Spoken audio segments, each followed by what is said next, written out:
जाता है संडे के तो ज़्यादा पढ़ता है, हम जाते हैं तो थोड़ा कम पढ़ते हैं, मंडे के उससे ज़्यादा हम पढ़ते हैं। ये कौन सा कंपैरिजन हुआ? एक भूख ऊपर लिखा हुआ था, लाइन थी, स्टेटमेंट थी, पूरी एक कहानी थी, स्टोरी कही है, उस पर लिखा था भूख, और नीचे उस भूख का डिफाइन किया गया था। हर आदमी को अपने अनुसार भूख लगता है ना।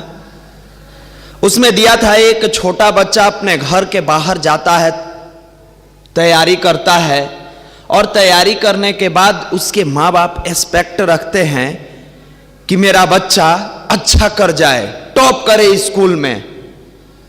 बच्चा घर से बाहर निकल कर जाता है, स्कूल में टॉप करता है, लेकिन नंबर आता है 60%। 100 नंबर का एग्जाम है, 60 नंबर आता है। जैसे ही घर में पहुंचता है, दौड़ के मम्मी को दिखाता है कि ये मेरा मार्कशीट है।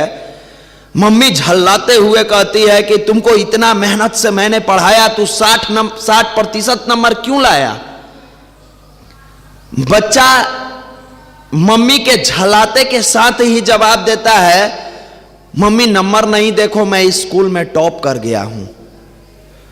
चूंकि बाकी बच्चों का 60% से कम नंबर था और उस बच्चे का नंबर 60% था, यानी आत्मसंतुष्टि, उसकी मां की भूख बच्चे की टॉपर्स पर जाकर समाप्त होती है, और 60% जैसे ही कहता है वो खुश हो जाती है, सीने से लगा लेती है। राइटर आगे लिखता है, भूख की ये कोई परिभाषा नहीं हुई कि जहां 15 नंबर पर टॉपर 15 नंबर पास करता है कोई और 16 नंबर बच्चा ला दिया तो आप कहते हैं कि मेरी भूख समाप्त हो गई, मैंने यही तितिक्षा लेकर बैठी थी कि मेरा बच्चा स्कूल में टॉप हो जाए।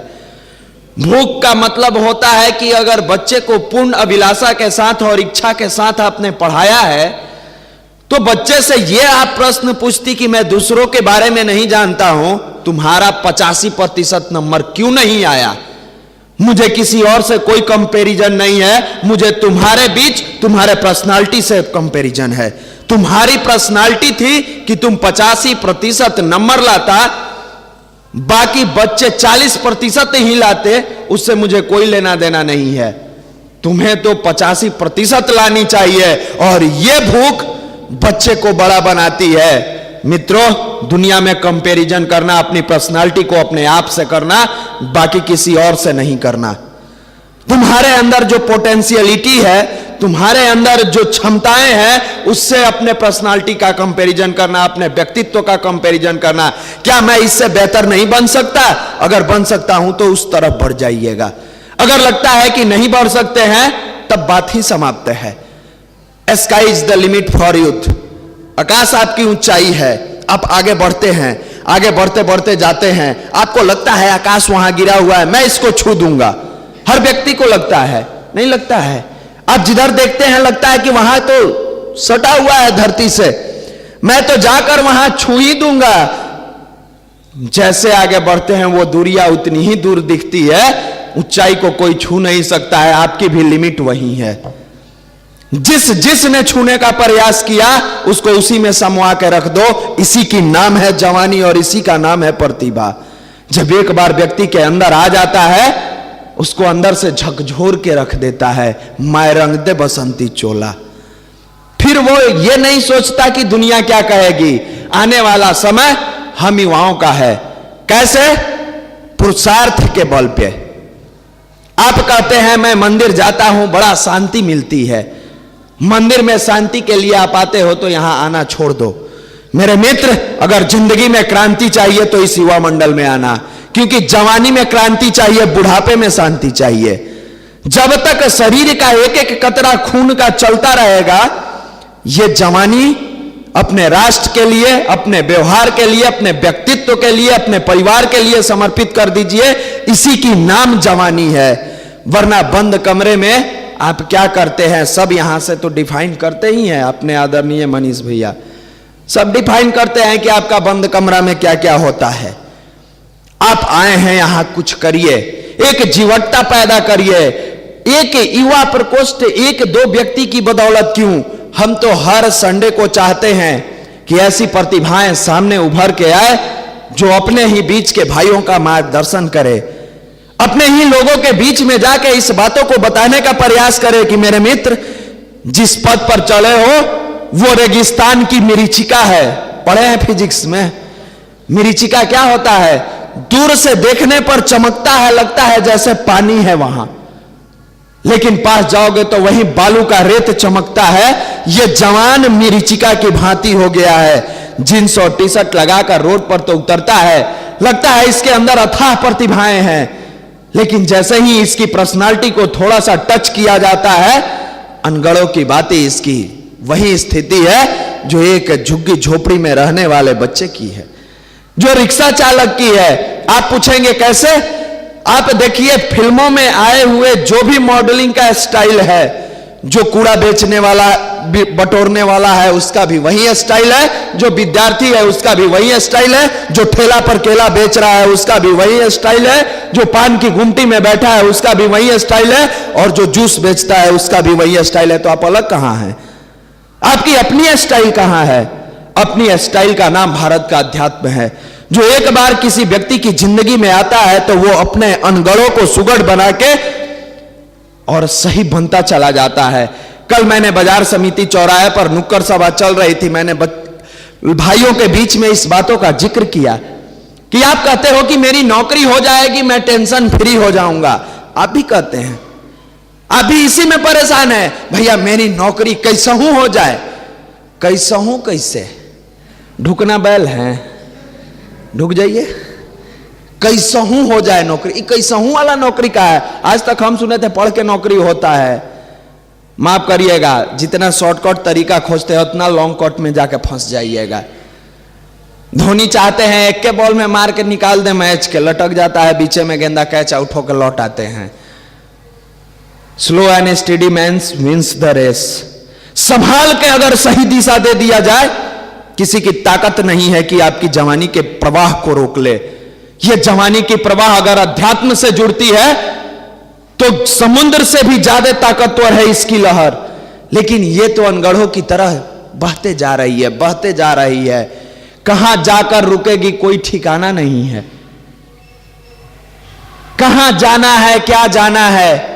आप कहते हैं मुझे नौकरी मिल जाए मैं संतुष्ट हूं।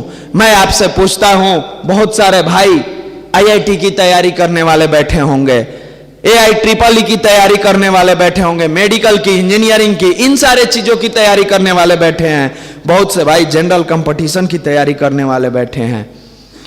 आईआईटी की नौकरी वाले इस बात से ललायित रहते हैं कि मेरा आईआईटी में इस बार हो जाए तो मैं और मेरा परिवार धन्य हो जाएगा। मेरे मित्र, आईआईटी निकलता भी है, बच्चे सफल भी होते हैं, कॉलेज में भी जाते हैं, और माँ बाप सत्यनारायण भगवान के कथा भी कहवाते हैं, अष्टजाम भी करवाते हैं। बाद में 3rd ईयर में जाके बेटा बोतल खोलता है। सफलता तो मिली, सफलता को संभाल कहां पाए? और 3rd लास्ट सेमेस्टर में जब फ्लॉप होता है तो जाके सुसाइड करता है, पंखा को कहता है तमेव माता च पिता तमेव, तू ही हमारी लाज बचाओगी, और झुलस जाता है। आप कहते हैं कि मैं आईपीएस की तैयारी करूंगा, आईएएस की तैयारी करूंगा। मित्रों, हम आपसे पूछना चाहते हैं कि आईपीएस बनने के बाद अगर सुख मिलता तो देहरादून का एसएसपी अपनी सर्विस रिवॉल्वर से गोली क्यों मार लिया? उसको किस चीज की दुख आ बन पड़ी थी? बैंकिंग की तैयारी करने वाले लड़के कहते हैं कि मैं बैंक में अगर पीओ बन जाऊंगा तो मुझे अब चैन की नींद पड़ेगी। मैं आपसे पूछता हूं, 26 साल के गोपालगंज की वो लड़की जो आईडीबीआई बैंक में असिस्टेंट मैनेजर के पद पे जाती है, वो क्यों सुसाइड कर ली? उसको अगर सुख मिलता तो वो नौकरी से सुखी होती।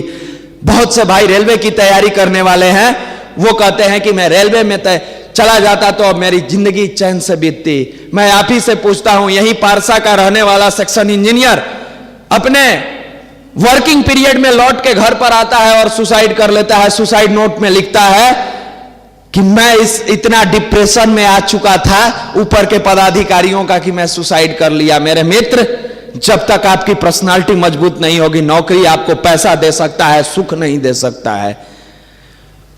पर्सनालिटी नहीं दे सकता है, जीवन जीने की कला नहीं दे सकता है। जीवन जीने की कला का नाम भारत का अध्यात्म है, जो अर्धनग्न फकीर की जिंदगी में आता है तो गांधी कहा जाता है। लोग कहते थे, विदेशों से आने वाले हर व्यक्तियों को बता दिया जाता था कि हिंदुस्तान में जाना, सबसे आंखों में आंख डाल के बातें करना, गांधी की निगाहों में निगाह मत डालना वरना गांधी के होके रह जाओगे। इसका नाम है पर्सनालिटी, इसका नाम है आर्ट ऑफ लिविंग। जो जीता है तो दुनिया दीवाना हो जाती है उसकी। आप ही के बीच के एक भाई हैं जो आपकी तरह तैयारी करने पटना में आते हैं, कठिन परिश्रम करते हैं, आपके तरह ही मेहनत करते हैं। वो पटना के इनकम टैक्स असिस्टेंट कमिश्नर हो जाते हैं। आप ही के बीच के हजारों भाई, आज युवा मंडल हर साल हजारों लड़कों को नौकरियां देता है। आप पूछेंगे कि बिना पढ़ाए, बिना किसी अथी के नौकरी देता है? नहीं, पढ़ाते तो सर लोग है। पूंजी आप लगाओ, यूटिलाइज हम करवाएंगे। पैसा से बिजनेस थोड़े होता है, यूटिलाइज करने से। मैंस पावर, जिसके पास क्षमता है वो उतना बड़ा बिजनेस खड़ा करता है।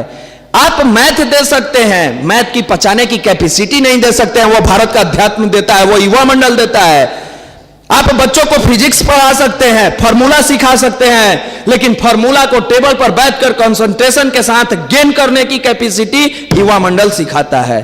वरना वो तो खोलता है फिजिक्स का चैप्टर, निगाहें रहती है नया कौन गाड़ा लिख रहा है साड़ी के फॉल्स से कि कौन फॉल्स से, वो मैच कराने लगता है। यह है इसकी स्थिति। स्टडी टेबल पर फिल्मी गाने, क्लासरूम में लड़कियों के साथ फप्तियां, रोड पर जाते समय अश्लीलताएं, ये क्या है? इसको आप अगर तैयारी समझते हैं तो मेरे मित्र माफ करिएगा, तैयारी का सही स्वरूप है, अगर तू जिंदा है तो जिंदगी के जीत पर यकीन कर। कहीं है स्वर्ग तो उसे उतार ला जमी पर। कहीं किसी का लड़का निकालता है तो एक बार में क्रैक करो। चाहे इसके लिए 18 घंटा पढ़ना पड़े तो पढ़ाई कीजिए, लेकिन एक बार में क्रैक करिए। और वो कब होगा? जब आप समाज के कुछ चीजों से जुड़े रहेंगे, जैसे अपना बाल संस्कार शाला, अपना युवा मंडल की गतिविधियां, जो आपको प्रेरित करेगा। 10 युवाओं के बीच में रहेंगे, देखेंगे वो ज्यादा बढ़िया पढ़ने में है, वो उसकी कार्यशैली अच्छी है। मेढक एक गड्ढा में रहकर अपने आप को समझता है कि मैं बहुत बड़ा दुनिया का राजा हूं। जैसे ही कुआं में जाता है सोचता है अरे कुआं तो इससे भी बड़ा है, और नदी में उठाकर फेंक दीजिए, उसकी औकात पता चल जाती है। लॉज में बंद लड़कों की स्थिति यही है। रोड पर बाही चढ़ाइएगा, बोलेगा हमरा से, जाइए ना मनु महाराज बुला रहा है, ओकरा सामने चढ़ा के दिखाइए तो। ओकरा सामने तब पैर पाके इधर उधर देख लेता है लड़का, माफ कर दीजिए ना सर, छोड़ दीजिए ना, आज भर किए हैं गलती, दूध तबड़ा के देखे कहता है भाग, आज के बाद मत करना। आपकी औकात यही है। हमें बिहारी होने का गर्व है, हाँ बहुत गर्व है, बहुत बिहारी होने का जवानी चढ़ा है। बिहार के लोगों के बारे में मुझे कोई चीज बर्दाश्त नहीं है। जाइए, राज ठाकरे बुला रहा है। जुबान से बिहारी, कर्म से बिहारी। गांधी को दुनिया ने गाली दिया, लेकिन गांधी ने अपने कर्म के बदौलत हिंदुस्तान की हवा के रुख को बदल दिया और अंग्रेज को भागना पड़ा। कोई किसी को गाली देता है तो शब्द से, वो शब्द आपको टिकेगा नहीं। आप अपनी पर्सनालिटी इतनी बेहतर बना लें कि बाद में उसे कहना पड़े कि मैंने आज तक जितनी बिहारियों को गाली दिया है मैं माफी चाहता हूं। बिहार के लोग तो ऐसे ऊर्जावान हैं, जहां जाते हैं वहां के तकदीर और तस्वीर को बदल देते हैं। गुरुवर लिखे हैं इस बिहार के बारे में कि बेटे, बिहार सोया हुआ शेर है, जिस दिन जगा पूरे देश की दशा और दिशा बदल के रख देगा।